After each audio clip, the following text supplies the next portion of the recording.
G'day and welcome to Mastering Life with Kate Kendall and Tim Morgan, two superstars of the health and fitness industry, if you ask us. We're excited. We've got a name. We're back on a regular basis. I'm already going red after that intro, so we'll throw to Kate. How are you doing today, Kate? I'm awesome. It's really great to be back, and we're both settled. I've been moving. You've had a lot going on, so it's really great to, be back and doing this. So we're excited to talk about lifestyle versus diets and restrictions tonight. It's a pretty good topic, isn't it? Yeah, awesome, and so relevant too, because we're getting into, we're at the end of October. We're going to November. This is the time where people are considering the fad diet, right? This is where they're thinking, all right, we've got to cut down. We got 7 weeks. Have you seen those things? 7-8 weeks till Christmas. Yeah, it's coming. It's not far away, is it?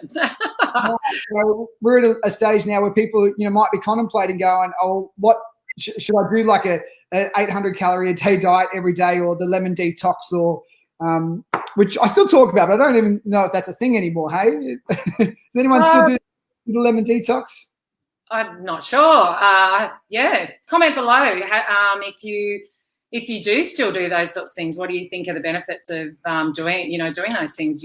Are they still around? Make sure you say hi if you jump on. Where are you signing in from? We like to interact, and get you guys, ask some questions or comment and let us know, if you have any questions or anything, and we'll touch on those at the end, or hashtag replay if you rewatch. So let's get into it, Tim. Hey. Definitely. So we've got this concept, right, of the healthy lifestyle and the diet restriction. This is an old age debate, right? And every year I think it revamps. It becomes a little bit fresher, and there's more research and studies that come out about different diets and the new cool things to do. And now I think the coolest thing that we see is a combination of different diets. So in particularly time-restricted feeding, intermittent fasting, and then what other fad seems to be going on at the moment. So I guess, one of the things that I wanted to break down, Kate, what do you consider this healthy lifestyle? Like, what does that concept even mean? When we're talking about that versus, I guess, diet restriction, which is eliminating things from your diet that you definitely can't have, that are bad foods, that you are not allowed to do on a week-to-week basis, and to completely, essentially, the way we look at it is you rip everything out of the pantry and eat nothing but chicken and broccoli, right? That's the diet restriction component. Yeah, yes. But what do you reckon? What does healthy lifestyle mean? It's creating that balance, and as we talked about before we got on, and there's the different diets and the methods that are out there. It's about finding something that you can actually stick to and still have the nutritional values that in your food that you're eating, and listening to your body, what your body actually needs. And when you're actually pulling things out of your diet, having no carbs and no high fats, and doing all these different things, it's really hard to stick to. And if you can't have a certain food that you really love, what do you think about whenever you actually are on those diets? All you think about is the foods that you actually can't have. So what I teach and work with my clients with and do with them is actually getting a balance that you can enjoy the foods that you really like, and be able to eat with your family. Because when you're restricted and can't sit down with your family, or go out for, catch up with a friend and maybe have a glass of wine and maybe have a burger and chips, or it's having that balance so that you don't feel like you're missing out. That's the biggest thing, and having that flexibility. And there's different ways to be able to still have that flexibility, meet your requirements, whether you're tracking or, doing your macros and those types of things, but be able to fit that into what's going to work for you. And what works for you may not work for someone else. So it's adjusting and adapting into your own lifestyle, and not looking at what someone else might be doing that's really working for them.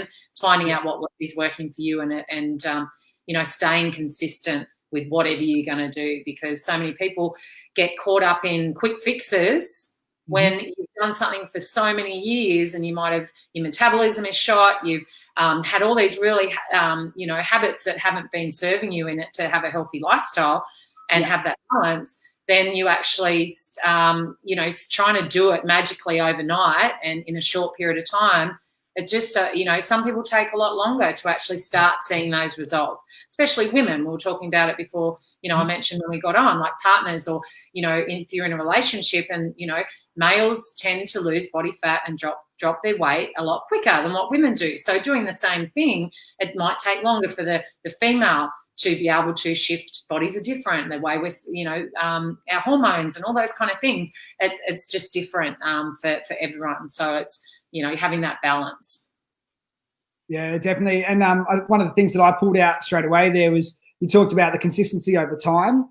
And when I look at the diet restriction versus healthy lifestyle, you can normally pull it out straight away going, hey, is this something that we could do for the next 12 months? And if it's not something you can do for the next 12 months, we're probably doing something that's a bit too restrictive, and it's something that you're really setting yourself up to fail. Now, it might get you a short-term result, but when we look at results, we're looking at, if you're 30 now and you're undergoing a lifestyle change and you want to get fit and get healthy, do you want to be fit and healthy for just 30 to 36 months, or do you want to do it till you're 35 or 45 or 50? If we help you, we want you to come back because you want to, not because you have to, Yeah, that's right. And because then it becomes, once, the shorter term things, they do work, as you said, but people tend to not learn because they've been, here is what you need to do. This is what all you can have, all you can do. And then once they get off that, they haven't actually learned how do they move, like, because you're bloody sick of the things that you're actually eating. What do you actually then, what can I do to actually, to still maintain that really rapid, quick loss? And that rapid, quick loss is very challenging for a lot of people to be able to stay there and continue on, continue. It's got to be a longer term game, because the psychology and the mental effects that has is, it's, feeling like you're failing all the time and you're an idiot, that, I've ruined it, I've gone off track,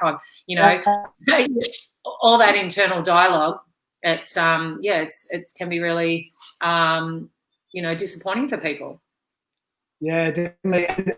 And then we go into, and I don't want to go too deep into this side of it, but then you start leaning into that emotional eating, right? So this is where you feel like you fail, you're stuffed up, so you go, oh, my stress response is insert donut, chocolates, takeaway food, extra coffee is a really sneaky stress tool that sabotages a lot of people's diets, is that go from 2 coffees to 6 to 10, and they go into this cycle, and then the food kicks in. So if you're a stress eater, and if you're a stress coffee drinker, you're drinking your emotions, not eating them. So that's a thing too. But it falls in the same category, which is, so these are all things to start to consider going, if you're on a cycle where you're going to do something that's really, really hard, and that all or nothing approach for 4 to 6 weeks, where there's a high rate of failure or high rate of bounce back after that, then you're really going to start to mess up your chances of succeeding in the future. Absolutely. Great point. And while we're on legends for a second, Kate, too, we got Jace. He said that he's coming on our show too, which is awesome. I heard he's all right at what he does. And, when we're talking about emotional intelligence, he might have a thing or two to say. Absolutely. The hot tip is that he's actually coming on in the next 4 weeks. So that's pretty cool. Get excited for that one. Absolutely. Yeah. Super cool. And so that leads into us talking about the language. We're not going to go too deep into these topics because I think they're topics that we want to, emotional eating and language around the relationship with foods and stuff. But we just thought we'd touch on this, right? Having cheat meals. So when you're being so restricted, people talk about having cheat meals. So what's the word cheat mean? It's a bad thing, right? Like I'm going away and I'm onto my partner, or I've done something there, or I'm playing sport and I've done the wrong thing. It's a bad thing, right? It's bad. Yeah, exactly. So it's a negative association to, to having food. And food isn't, food's not good or bad. It's just how much we have of those and the relationship that we actually have with the food. So, and, changing that so that you don't feel that you're actually cheating yourself and cheating off a diet, or that's where flexible eating and lifestyle changes help you to be able to have those meals that you want, and you're having a treat, or changing that language to be more positive. And I'll let you jump in to say about your philosophy around having that meal and owning it. Yeah, definitely. So one of the things that I really love to promote, and I flicked this switch for myself a long time ago, is if we have something that would be considered not good, right, or not healthy, right, donut. We talked about pizza shapes and our mutual love for them, takeaway food, but whatever it is, enjoy every moment of it, right? If you want to go have it, in my business, there's no accidents, right? We don't slip up. It's a deliberate. So if you come and you have the mocha, or you have the chocolate cake, or you have the 3-course McDonald's drive-through gourmet, whatever, and love every moment of it, because it's really, really important to not associate the guilt and shame that pops up with that. And then that also allows for fast recovery, and you can move on, and then you can keep going. And it wasn't bad. In fact, it was the experience that you were after, which is some form of pleasure anyway. So it allows you to own it. It allows you to take control of it. It becomes your choice. And then we win, because then tomorrow you can then go back to whatever your healthy eating or your main lifestyle, your 80%, again, we refer to it, is going to be. So definitely, if you're going to have it, make it awesome. Another tip on that too, just while I'm on a roll here, is going, if you have a craving for, say, pizza, don't go to the worst takeaway shop in the world and get pizza. Go and get the best pizza, right? And you're less likely to establish a bad habit of having that food on a regular basis, because it's something that you wouldn't normally get, or it's a little bit out of reach. Yeah, so if it's chocolate, don't go to the $2 shop and go and get the best Lindt chocolate, because it is the best. Fight me. I agree. Sweet, good. We're winning. Barbecue shapes and Lindt chocolate. We've done well. You guys got a good plan. And really enjoy it, right? Really, really enjoy it. Yeah. It's taking that choice and control back, isn't it? By saying that I'm actually tonight I'm going to have some chocolate and I'm going to enjoy every part of it. And then, as you said, the next day, or the rest of the day, you can just get back and refocus. And we'll talk about this another time, about the 80-20, like that's having that balance. So majority of the time you give yourself that time to have a little bit of flexibility and be able to enjoy those things without the guilt, without the shame, without feeling like, I hear it all the time, is, I've gone off track, I've fallen off the wagon, I've got to get back on track. And that's exhausting, constantly, people feeling like they're starting again. I better start again. I've got to refocus again. It's like, no, it's okay. You go off. Maybe you might detour a little bit. You learn from those. Learn from those experiences. And how do you feel after you have those? How are you treating yourself after you have it? And then you can start going, okay, well, maybe I might try something else, and maybe I won't feel as as bad, or learn to enjoy every part of it, and or looking for other options of cooking it, making pizza at home. Still enjoy those foods. Making nachos, make your healthy nachos at home. Homemade pizzas are really great to have at home and stuff like that. And they generally bloody better. They always, isn't it funny? Chris Scandy also decides that he wants to come and jump on the show as well. So the list of guests is really starting to heat up now. And look, as soon as we got a proper name, Kate, we formalised this, we knew it would take off. Chris reaching out. Chris also coming from the Gold Coast as well. Fantastic personal trainer down there. He's got lots of good opinions too. I love Chris. He's awesome to watch. He's quite a funny dude. So Chris, want to link some of your stuff, Scandy, in the comments, please do so. Absolutely, that's awesome. So comment below if you would like to come on and be one of our guests. We'd love to get some applications and interest in who would like to come and share their wisdom and knowledge to our audience and wider audience. That'd be awesome. So, and it doesn't have to be in the health, in the fitness industry or the health industry, like where it can be in the spiritual world or any of those kind of things that that you feel will be of value to everyday life, everyday people, and that's what we how to master life and how to become the best version of yourself. Yeah, definitely. Just coming back to, you talked about coming in and off the track. The other thing that I like to talk about is, and with a sports background, is going with nutrition. you work in seasons as well. So I find that this way you can accumulate over time and you never start square one. You know, this week, you're like, oh, you know, I'm 2 weeks off and I'm starting back from square one. But of course you're not, because you've accumulated all this knowledge, all these skills. You know, essentially you're just plugging in again. You know, you're not starting from square one. And we talk about the seasons, right? As in a sporting season. And you're starting in off season, right? We start where we're not really doing much. You know, we're just floating along. Where, you know, you're eating whatever's coming in, and then you go into preseason mode, and this is normally where you're into research mode. You might be recruiting some help. You're normally trying a few different things. It's starting to really amp up, and then you'll get into your flow, right? This is the actual season, and then some of us will go to finals, right? And what that means is that you'll get to a point in the season where you jump to another level. And in weight loss, we might see someone go from, you know, 85 to 75 across the course of the preseason, normal season. And then these are the guys that will jump to 65, 60 kilo, whatever. They'll get to their goal weight, right? They'll get to their actual size. Some of us will finish the season, we'll go on a little bit of an off season, and then we'll start again.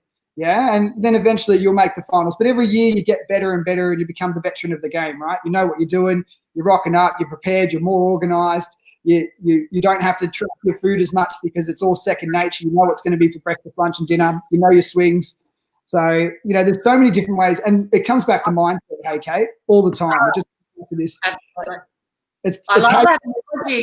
I love that you know, talk. I haven't heard you describe it like that before. And you know, I've heard it in kind of a different way, but I like that because as you get better at your sport and you know, you improve and you keep practicing year after year, the seasons, you know, they get less.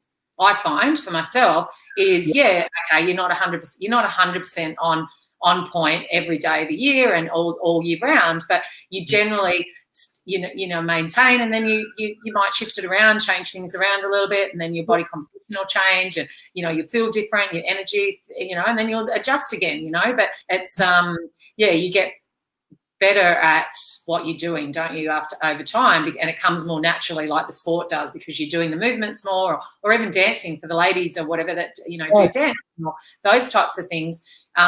It's about practicing, and once you practice at making these changes, it comes naturally, like brushing your teeth, doesn't it? So that, you know, your choices get easier, and you know, you go out for dinner and you look at the menus differently because you're not you know, you're educated, you understand how your body works, but then you know, you learn throughout the process. So yeah, it's cool. It's a concept that we created, the seasons one. So it's a cool one. I obviously, playing sport growing up, really resonate with it. So I see it all. But you know, like, and especially that veteran mind. So if you look at somebody that's been in the game or spent 10 years with a personal trainer, you know, and then all of a sudden they know all the things, you know. So the clients that have been with you for 5-10 years, you know, you go to them and go, the question, instead of educating them, we ask them, what plan do you want to execute with, right? You know, like, how are we doing this? And then they'll come up with a plan, you know, and you might add your little bits and pieces in, but you know, right? Yeah. And it's just stacking on top of the education and what you're learning and what you're doing, and then your performance. You know, you do things differently. You know, it's just all builds on top of each other, doesn't it? Yeah, exactly right. Exactly right. Kate, how do we simplify this for the humans out there? You know, they're watching and they go, this sounds great. How do we know, you know, what we talked a little bit at the start about making sure that it's long-term, it's sustainable, you know, that how can have this flexible dieting principle, that we shouldn't think like things are cheat meals. We should own them. We should be able to bring it back in. We know that we're going to go on and off the tracks on the journey. That's going to be a normal part of the process. But, you know, there's some takeaway tips that people can go, all right, let's just implement, like, this is the 2 or 3 best ways to get this done, or where to start. Keeping it simple is the biggest thing, I think, to start with as well.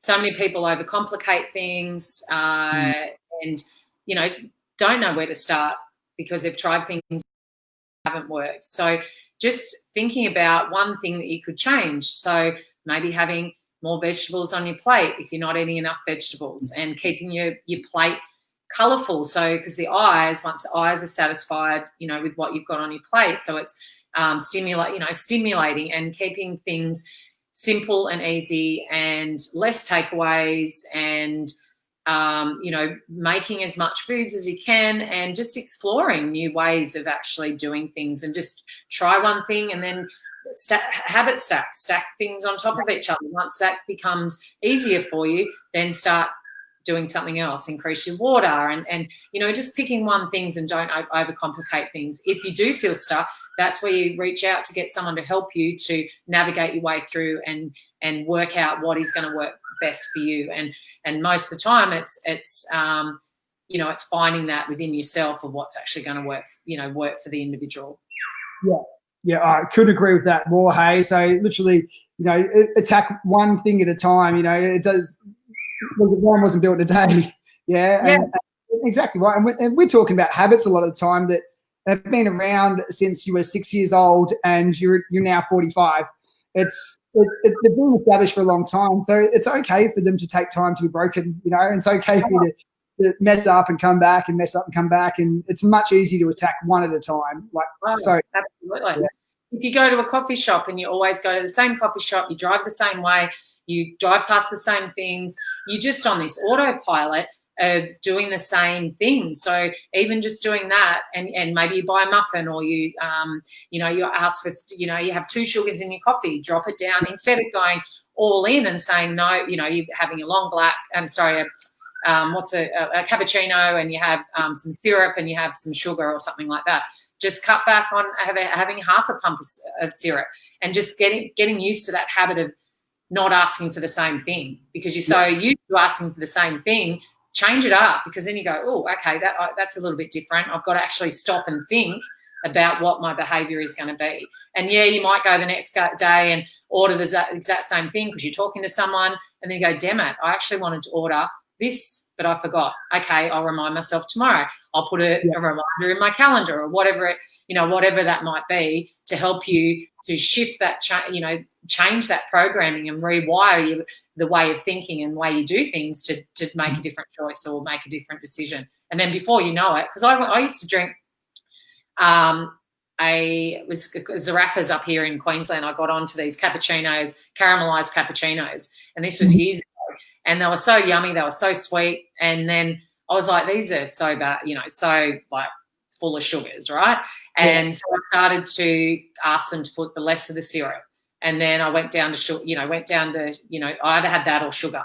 So then I ended up cutting back, having 1.5 sugars, and then went down to 1. And then once I, got down to that, I now drink long blacks. So it's, it took me a while, instead of just cutting it out and saying you can't have it. Some people like to do that and can do it. I'm someone that can at times go, I'm choosing not to have that because I am making a decision to do that.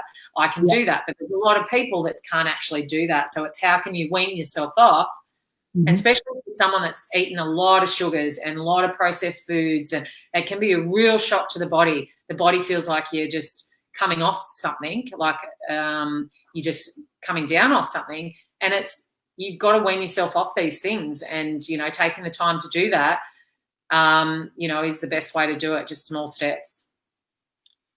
Yeah, it's such good advice, and it, like, if you're hearing this and that advice sounds simple, it's because it is, and it's meant to be, and we're meant to win.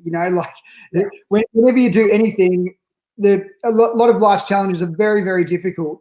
Why not find ways to set yourself up to see constant success? And it's a great way of doing it. Just one small little step all the time. It's absolutely perfect. Oh, absolutely. Because then you build that trust and faith in yourself that you can, and believe in yourself that you can do it, and you can do a good job of, following through on something, making that decision and giving it a go. And you'll find that you'll be so much more excited about the journey and who you become, through the process. So. Yeah, perfect. Oh, yeah. Well, thank you. Hello to Tanya, mate. Before we sign off, she's just jumped on and said, "Hey, Kate."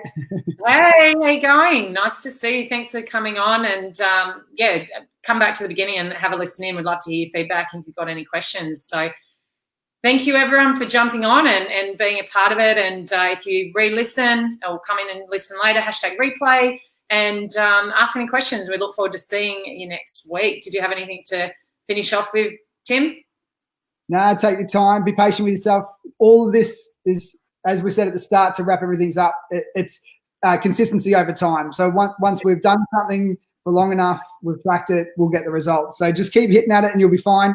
Or keep swinging and you'll be fine. And we'll see you guys at the same time, same place next week, which you pulled up today, which is 7 o'clock Melbourne time and 6 o'clock Queensland time or Brisbane time. So we'll see you guys then. Mastering Life with Tim and Kate. See you next week. See ya. Bye. See ya.